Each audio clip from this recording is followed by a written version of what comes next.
It's Election Day, just a few weeks away now, and there's something that may be on your ballot that you've never seen before. It's the race for committeeman and committeewoman. It's not a new role, but it isn't always voted on. However, the Ozarks is seeing an increase in these candidates. Committeemen and committeewomen are the people in charge of their local Democrat, Republican, and Libertarian parties.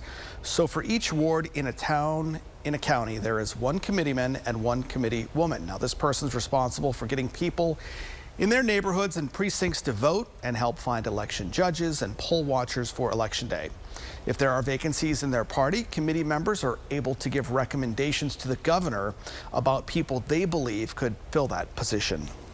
Just people are wanting to be civically engaged in terms of the process, and I think that's why you're seeing more participation.